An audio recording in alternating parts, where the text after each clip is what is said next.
Uh, yeah, this year I watched this anime called Love, Chunibyo, and Other Delusions. Okay. And at first it feels like it would be a lot of very... I'll register. Blah, blah. It feels like at first it would be kind of a very standard kind of goofy comedy. And I mean, it is. It's funny. I'm not saying it's bad or anything because of that, but really what the show ends up kind of becoming, which is really nice and which I liked about it, was it is the story of these two characters who slowly fall in love with each other, because you have the whole story is pretty much this really like oddball girl. She just likes to be in her goofy fantasy world. Yeah. And this guy who used to be like that is trying to be like the mature high schooler now, and he's like, I put that all behind me, but with this girl, he can't seem to escape that at all. Yeah. Because she's always like dragging him back in. And it's really funny. It's a really sweet show, and it's two seasons, and it's like the first season, it's them. The first season is them essentially falling in love and understanding each other, and the second season is, being able to expand more on that relationship, and that's fine, which I liked that about it. That to me is like, if that's how you can do a good romance. If you're not gonna do sex, that's fine. But if you can also do that, I think that's really good too. Yeah, I tend to prefer more the emotional intimacy end. Like, just seeing characters like put their cards out on the table and be who they are for that person, and actually see them going through the struggle of whether or not to open that wall. It's kind of interesting. Like, one of the things that I really love about so one of my loves of Yu Yu Hakusho is, the funniest thing, I wasn't a big fan of Yusuke Urameshi when I first watched. I wasn't a fan. He's a jerk. The bottom line, like, even you kind of know that. Yeah. He's a jerk. But the cool part is when you watch it in multiple playthroughs, you kind of start to notice that he has this ginormous wall, even when it comes to Keiko, and Keiko's like the big crush that he has. Like, if he was ever going to end up with anybody, it probably would be with Keiko, being basically the closest thing you can call a best friend, aside from Kuwabara. Like, he's the male best friend. And so it's actually a really cool process to eventually see him break that wall and be real with Keiko. Even at the very end, when he's finally committing to the relationship, it's actually really cool to be able to see him finally break down that wall and say, yeah, now I kind of want to do this. Yeah. And there are other instances where I think romance has been done fairly well in anime. I would actually say one of them is... Oh, crap, I had it on my head and now I'm forgetting it. Yuji and Marlene is another good one, just because I went and looked back on Blue Gender, and just seeing like how much relationship development Yuji and Marlene got, and they got a lot. Romeo and Juliet is another one that comes to my mind. Like, you actually do get to see a relationship blossom and develop. The anime or just the story in general? Anime. Okay, yeah. The anime, because like they don't go instantly to, oh, we're just in love even though we met like an hour ago. Yeah. It's like we actually see a relationship building. One of the things I'm looking forward to with the new Fruits Basket series is how they're, if they finish the series, like being able to see Toru and Kyo do that. And yep, they're gonna do that. They've said it. They're gonna finish the show, and I'm really excited. First season already finished and finished. I just find it funny that Tomino is criticizing Shinkai when Gundam doesn't do much of that either. I'm just trying to think of a working relationship, like a relationship that worked throughout, and the only one that comes to my mind is Kira and Lacus. But we don't really get to see development of that. Yeah. So I can't really use it as an example. And all the other anime that I've seen, no, like relationships are just not part of what they're doing. Yeah, it's always usually very secondary. So it's kind of weird to have Tomino lecture Shinkai in a way. because it's not like he's the king of relationships here. Yeah, and again, it's not as though, in particular, Gundam is. Again, the music's glitched out. It's not as though Gundam or many anime, frankly, gets that much into physical intimacy. A lot of that's also censorship and network standards that, you know. Yeah, like I said, the only one I can think of where they did has to be the Kira Flay moment, which I don't even know if I would call that like a legit making love moment, because a making love moment is supposed to make you feel good, right? Yeah. And the Flay Kira moment makes you feel dirty. Yeah, because it's more about Flay trying to manipulate Kira. It was more about manipulation than anything else. And so at that point, it's not a lovey-dovey moment. It was a moment to establish Flay as a horrible person. So, yeah, I can think of some where there are really cool relationships, but you don't really get to see them develop. Yeah. One of which is in Double O. It's Lock-on Stratos, or the second Lock-on Stratos, and oh crap, what's her name? A New Returner. Basically, the development that you get is. Just to not give away too many details, but by this point, the Gundam pilots are facing off against what are called innovators. And innovators are basically artificial humans. Like, artificial humans that can actually survive harsh environments like space. Right. Things like that. And we find out that, like, all the innovators have, like, basically set body types, and you can find multiple versions of those body types amongst human society. So they're all essentially sleeper agents. Mm-hmm. And in fact, one of the ones that is an innovator is Tierra Arden. You know, I made the joke a while back of a character that swaps gender, like, for no reason. That's Tierra. Right. And it's still not explained how he can do that, but one of the enemies that you fight is a female Tierra Arden. I can't remember her name off the top of my head, but the one I'm talking about is a New Returner. You find out very late that she's one of the body types.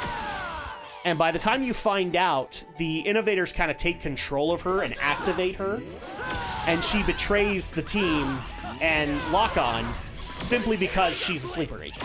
Right, okay. And so you get a little bit of development as Lock-on has to adjust to the idea that he's going to have to kill her. Mm-hmm. Because he can't let her survive. She would be too much of a threat. She's been with the crew too long. So that's an interesting way to do it in an aggressive kind of way. But, oh, geez, other relationship development in Gundam, there really isn't any. Because, I mean, Gundam Seed couldn't even commit to putting Athrun in a relationship. Yeah, him and Kigali like, they give him Kigali at the end of the first season, and then they decide, no, we're not going to go that road. Yeah, a lot of those relationships didn't really work out that much for anybody. No, the one I was really kind of hoping would have worked out was Diarca and Mirialia. Because that one was an interesting one based on pain, mm-hmm. and it would have been actually a really cool aspect of amidst their pain they found happiness. Yeah. But I understand why they didn't, because Mir just doesn't like Diarca, and Diarca just doesn't understand why. But yeah, it's just a weird thing to have Tomino lecturing somebody who does relationship movies when he hasn't really done that. Yeah.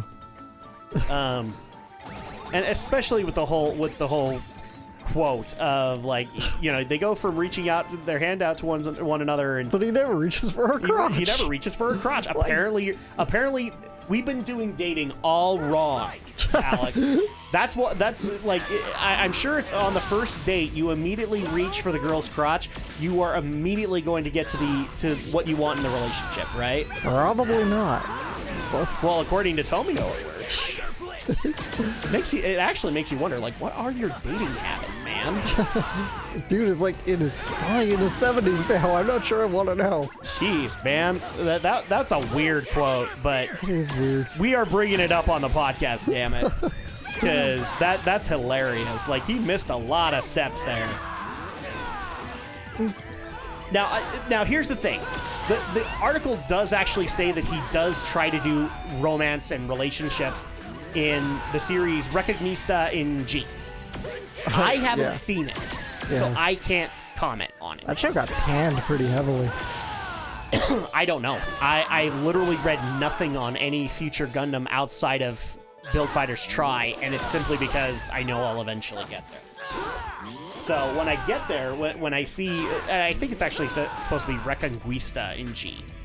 When I get there, I could tell you, but it wouldn't surprise me if it was supposed to be if it was supposed to have a relationship focus, that it panned, because Tomino doesn't have that much experience with it. Like, maybe he should have brought on Shinkai.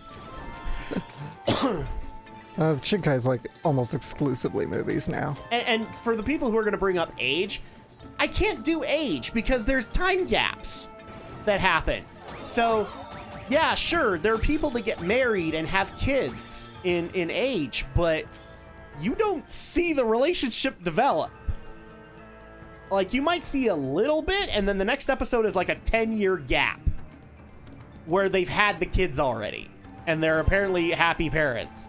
So I can't really call that development. Yeah. It's more you're trying to establish that it's just there. Oh well. Hey bro, be a bud. Hey, bro, be a bud. Yeah. Fairy Zorb. They can always use those, I guess. But you know somebody's going to going to turn this whole thing around as like, you guys just like sex. This is what we're Guess talking what? about. Girls do too. Like, look, I get it. Guys are horn dogs. I've met plenty of girls who are horn dogs too. They do exist. Slow. And look, it's like I said. I think you and I, I think both think along the same lines too. We do both like the emotional intimacy part of a lot of romance. I do too. That's why I liked Chinubio so much. Because I'm cursed. Well, I mean, as a guy, you're gonna have a physical reaction to that. Yeah. And there's no ifs, ands, or buts. It's gonna happen. But at the same time, like, now that emotional intimacy is a thing, I more look for that, because that's more important. Yeah. To me. But I still wouldn't mind physical intimacy, but like I said, it's gotta have a point. Yeah. If you're gonna do sex, you gotta have a point. Mm-hmm. You know, you're not making. If you don't have a point, you might as well just make porn. And for all the people who are going to say, like, well, I mean, daytime dramas do that all the time. Yeah, but they build the characters up. Yeah. They build the characters up to do that. They at least try to make stories. Yeah, and anime doesn't really do that, because it would take probably 5 to 10 episodes to establish a working relationship. Yeah.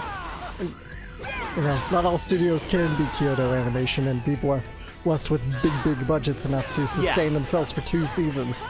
I mean, Studio Bones, but Studio Bones doesn't even do it either. They kind of rush through it as well. I mean, geez, can I even think of a relationship that's happened in a Studio Bones anime? Not really. Maybe My Hero Academia. They're hinting at a relationship between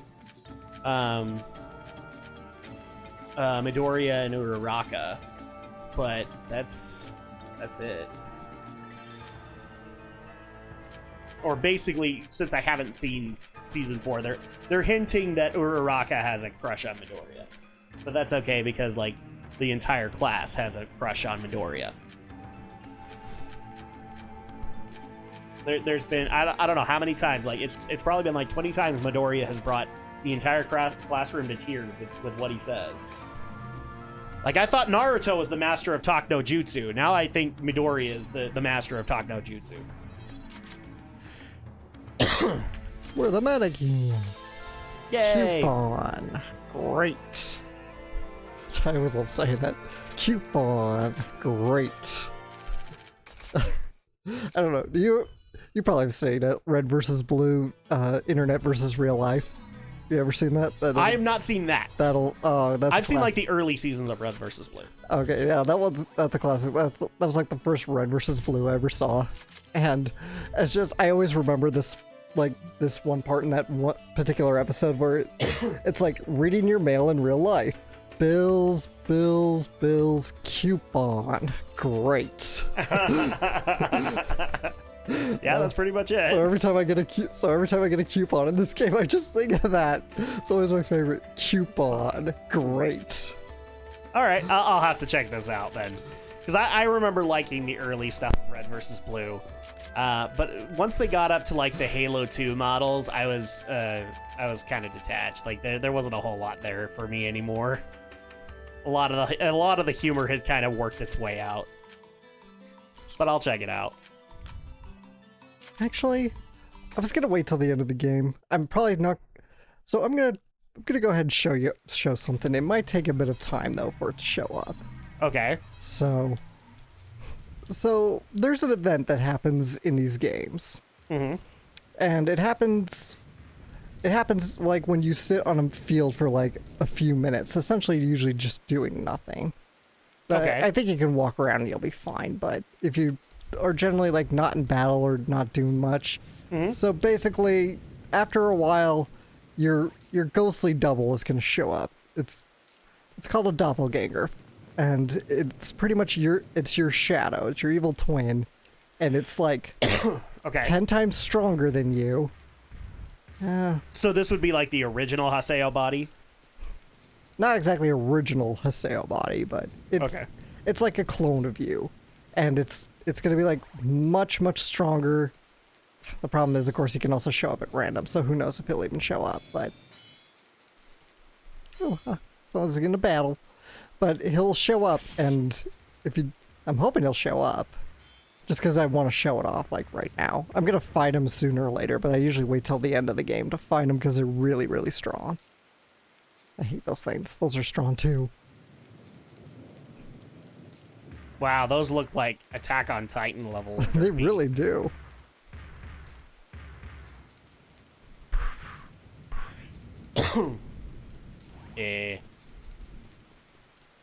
Well, I guess we'll wait around for this doppelganger to show up.